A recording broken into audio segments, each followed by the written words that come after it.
بسم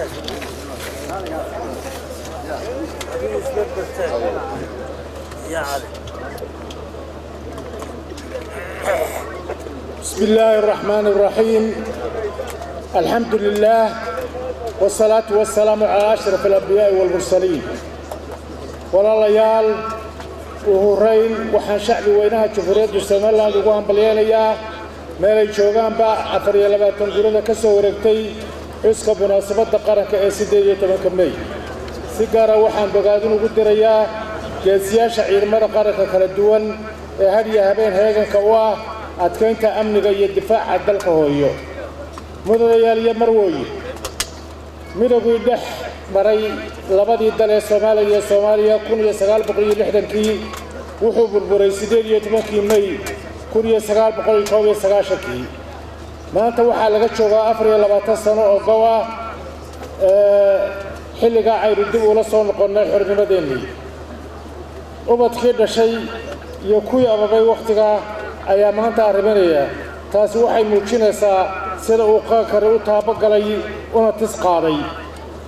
maalintani waa maalin ku weyn qulubta shacbiga Soomaaliland. ma aha mid ku timid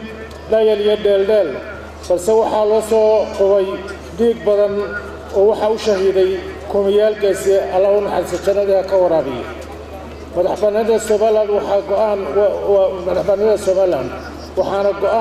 go'aan umadeed oo gorgortan aan lahayn. waxqabadka xukuumadda 2010 ilaa 5 sano ka hor markii aan talada dalka qabtay waxaan la wareegay khasnad maran deyn gaaraysa $45 milyan oo $6,500 oo shaqaale dawladeed ah oo aan 4 bilood mushaar qaadan, ciidamo aan sarkaalkoodu iyo subahigeedu toona ayaan kala lahayn Soomaaliya sawir toona. waxaan la wareegay wadooyin burbursan iyo kaabayaal dhaqaale aan la daryeelin. waxaan la wareegay dalka oo intiisa badan lagu isticmaalo lacagtii diinbarta Soomaaliya. waxaan la wareegay idaacadda qaranka oo aan dhaafin 20 kilomitir. guud ahaanba waxaan la wareegay qaran ku jiray duruuf qalafsan. maanta shaki kuma jiro inaynu horumar muuqda la taaban karo aynu ku tallaabsanay. ka gayan maayo haddii aan mid u dul joogsado oo ma soo koobi karayo waxqabadka ballaaran ee 5 sannadood inoo suurto galay. haddiise aynu soo koobno waxaan jecelahay dhowr qodob idin taataabto ama aan saxiixo. adkeynta nabadgelyadu waa shay asaasi ah oo muhiimad weyn u leh qarankan. annagoo ka duulayna taa waxaanu xoogga saarnay dhismaha ciidamada kala duwan iyo hay'adaha amniga tayo ahaan iyo tir ahaanba. waxaanu ku guulaysanay 20 sano kadib inuu ciidamadeenu darajo kala yeesho. ilaahay mahadii waxaa maanta aanu leenahay ciidan la isku halayn karo oo caabiyi kara cadow kasta oo ciidan soo hungureeya. dhinaca kale waxaanu dadaal weyn u galnay xoojinta midnimada ummadda. maamul fidinta deegaamada bari oo dibdhac ku jiray markii loo eego dalka intiisa kale. waxaanu gaarsiinay qaybo badan oo ka mid ah adeegyada bulsho, taasoo horseed u noqotay deganaansho iyo xasilooni. waxaanu gogol nabadeed u fidinay cid kasta oo wax tabanaysay. waxaanu taasi suurtagelisay mas'uuliyiin waaweyn oo aanu kala aragti duwanayn oo maanta ay ka mid yihiin madaxda dalka. waxaanu aaminsannahay in dadaalka nabadeed iyo halkaa aynu ka sii wadno si aynu u dawayno tabashooyinka una gaadho isafgarad buuxa. dhaqaalaha waxaad ogtihiin in xukuumaddani kor u qaaday miisaaniyaddii dalka 4 laab intay ahayd markii xilka aan qabtay, iyadoo aanan jirin wax cashuur oo la kordhiyey. waxaa isbeddel weyni ku yimid noloshii shaqaalaha iyo ciidamada marka mushaarkooda iyo gunadooda kor loo qaaday. waxaa la fuliyey mashaariic fara badan oo ay ka mid yihiin dhismayaasha wadooyinka muhiimka ah sida wadada ugu dheer dalka ee Cergaabo oo meel wanaagsan maraysa, taasoo la ogyahay inay dadka qaar riyo la ahayd. waddada Dila Boorame oo qiimo weyn dalka ugu fadhida sidoo kale waddada Kalabaydh Wajaale iyo Berbera Hargeysa oo iyana maanta aad ka warhaysaan hawsha laga qabtay gobollada bariga waxaa laga bedelay lacagtii hore haatanna waxaa lagu isticmaalaa shilinka Somaliland madaarada dalka wax weyn ayaa laga qabtay kuwaasoo maanta ay u dhammaystiran yihiin ammaan ahaan iyo adeeg ahaanba wixii heer caalami ah ee looga baahnaa sidoo kale dekadda Berbera oo kaalin weyn kaga jirta dhaqaalaha dalka ayaanu intii awoodayada ah wax ka kordhinay waxaanuna dadaal weyn ugu jiraa sida ay u noqon lahayd marso la tartanta deegaanaha mantaqada dhammaan xarumaha wasaaradaha iyo hay'adaha kale ee dawladda ayaa laga fuliyay dhismayaal casri ah oo bedelay dhismayaashii ay ku jireen kuwaasoo intooda badan ahaayeen kuwa Ingiriiska laga dhaxlay 50 sano ka hor waxaanay haatan yihiin kuwa u qalma magaca ay xambaarsan yihiin iyo adeegga bulshada loogu hayo waxaa la kordhiyey tirada shaqaalaha oo la gaarsiiyey in ka badan 20,000 waxaa kale oo suurto gashay inay dalkan yimaadaan oo ay ka howlbilaabaan shirkado caalamiya sida kuwa shidaal baadhista iyo macdamaha dhinaca kale arrimaha bulshada sida caafimaadka horumarinta dhalinyarada iyo qaybo kale oo badan ayaa horumar laga sameeyey tayada waxbarashada ayaa kor loo qaaday iyadoo oo asaasiga ah laga dhigay bilaash taasoo loogu danaynayo dayarta iyo xaqa bini'aadamka biyaha oo baahida koowaad ee dalkanu leeyahay waxaanu siinay muhiimad weyn waxaana la hirgeliyey qorista ceelal badan oo lagu baahi baxay waxaan awooday inuu dalku yeesho idaacad laga wada dhageysan karo waddanka gudihiisa iyo dibaddiisa waxaa kale oo la sameeyey idaacad u gaara qur-aanka kariimka ah muddadii ay xukuumaddani jirtay waxaa meesha ka baxay khilaafaadkii u dhaxayn jiray golayaasha dawladda taasina waxay suurto gelisay inay soo baxaan shuruuc iyo xeerar badan oo baahi loo qabay arrimaha doorashooyinka waxaa xoog badan saaray in doorashooyinku ay ku dhacaan xilligii loo asteeyey mana jiro waxaanu hakrannay haba yaraatee anaga iyo maamulkaygu toonna kuma faraxsani inay doorashooyinkii wakhtigoodii dib uga dhaceen mana jecli hadda iyo hore toonna turturooyinka ku yimaada nidaamka dimuqraadiyadda waxaase dhacda in marka lagu jiro howl adag ay soo bixi karto duruufo wax ka bedeli kara qorshayaashii aad qoondaysatay howlaha doorashooyinku waa mas-uuliyad wadareed oo ay wadaagaan dhinacyo badan canaanta dib u dhaca waa mid la wada leeyahay waxaynu nahay qaran leh shuruuc iyo xeerar haga haddaba marka ay xaaladdan oo kale timaado dastuurka qaranka ayaa qeexaya jidka loo marayo guddida doorashooyinka qaranku waxa ay ii soo gudbiyeen 20 Abriil 2015 qoraal ay ku cadaynayaan inaan doorashadii xilligeedii ku qabsoomi karin anigoo ka duulaya saalada waxaan u gudbiyey golaha guurtida oo u xil saaran awoodda sharcina u leh qiimaynta xaaladdan ma jiro wax faragelina oo ku lahaa go'aamada ka soo baxay aqalka guurtida waana haad u madax bannaan xilgudashadeeda anigoo ah madaxweynihii qaranka madaxweyne ku-xigeenka iyo mas-uuliyiinta golaha wakiilada ma aanu ahayn kuwa maanta iyagu arrintaa ka talinayay ee waana loo talinayay si kastaba ha haatee waxaynu nahay dal iyo dawlad leh nidaam iyo kala dambayn muwaadiniin ahaan waxaa inagu waajiba inaynu u hoggaansanno isla markaana tixgelino shuruucda iyo xeerarka aynu dhigannay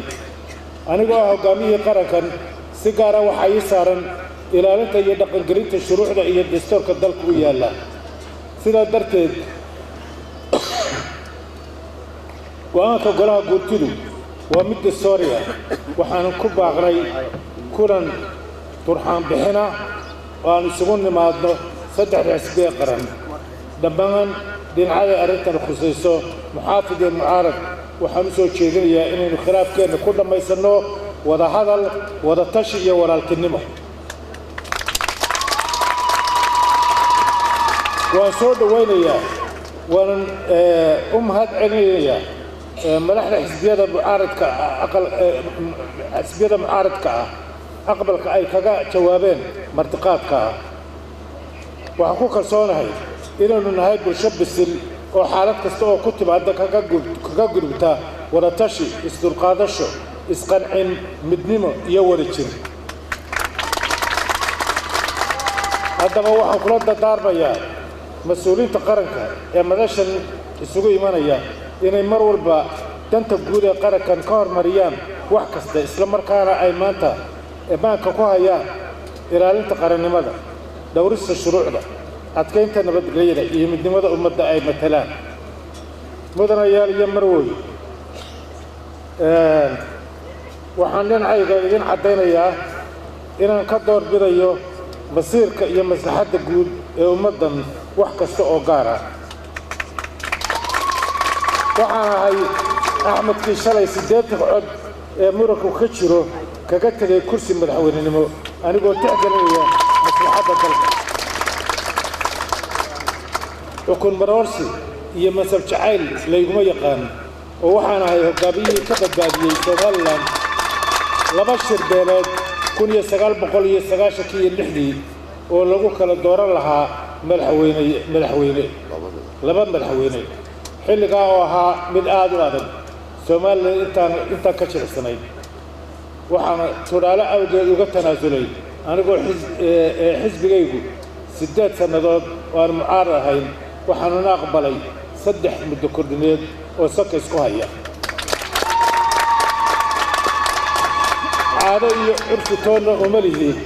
إن أندرع كرسي دون تلك يقول دميو حاشا ما أنت أنا أقول عمري قاعد شوقة لا يقبل مايو إن دبن دابيو تلك يدك بمدير الصارم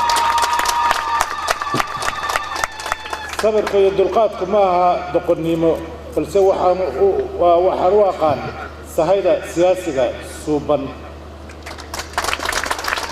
والله بعد رجعوا هجورك كاهي أنا يدلك مرح كم مقدار وحن ليه وردمعين له كدرة ترالي الحشالو هو الدوقي يلا دعارون فاش عالمك وحن رقم هذا دقيا تاجران العيلة كالدولة سياسة سوماليلاند كارهان كعتا كديستان الرماها دورشويكا يتابقرين في الديمقراطية سوماليلاند وحي آمستها إن حليل ونسن يسكاش حقن أي ليلة برشاد عالمك كاسو كديستان اسقدرين يدن وذاك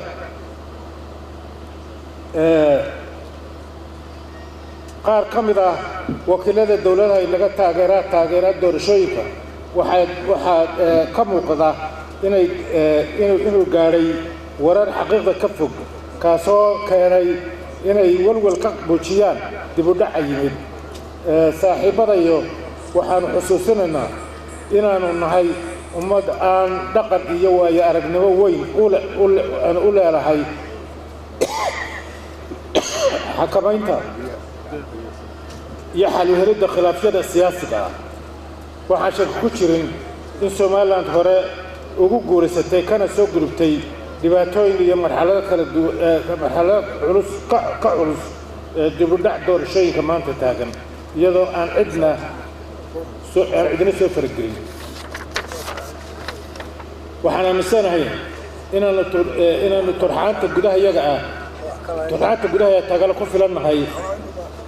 iyadoo aanu sidii caadada noo ahayd wada hadal iyo sabkarsho wanaagsan aanu ku dhamaysan doono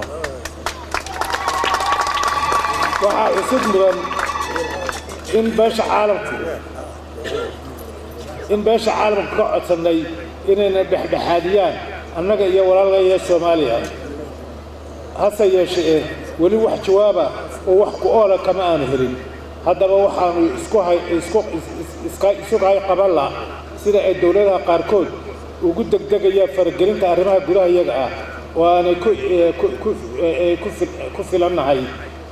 iyo sida ay uga warwareegayaan ama isu digsiinayaan dhexdhexaadinta ismariwaaga ah ee ka aloosan dalka Soomaaliya iyo Soomaaliya taasoo xal u helideedu muhiimad weyn u leedahay xaqa ay ka tashiga ummadayada iyo guud ahaan xasiloonida mandaqada Geeska Afrika dalalka dariska ah sida mandaqada Geeska Afrika u noqoto mid xasiloon oo shucuubteedu nabad ku wada noolaadaan waxa xukuumadani ka go'aana inay sii xoojiso xiriirka iyo iskaashiga ay la leedahay dalalka jaarka ah waxaan ognahay in dhawaanahan la wado hindise ciidamo lagu dhisayo Soomaaliya kaasoo dalal ka mid ah beesha caalamku ku garab siinayaan madaxda Soomaaliya ayaa iyaguna ku celceliya inay ciidamadeedu u abuurayaan soo celinta midnimadii Soomaaliya ee burburtay 1991 haddaba waxaan uga digayaa inay tallaabadani hurin doonto colaado hor leh iyo xasilooni darro ku soo korodha mandaqada Geeska Afrika sidaa darteed waxaanu bulshada caalamka ugu baaqaynaa inay si qoto dheer uga fiirsadaan dhismaha ciidanka iyo hubka lagu soo daldalayo dalka Soomaaliya iyadoo ay Jamhuuriyadda Soomaaliland aan ilaa hadda laga qaadin xakamayntii hubka ay guud ahaan la saaray dalka la isku odhan jiray Somali Republic Soomaaliland ha guulaysato insha Allah waad mahadsantihiin wassalaamu calaykum waraxmatullaahi wabarakaatuh بالله يتوفيق.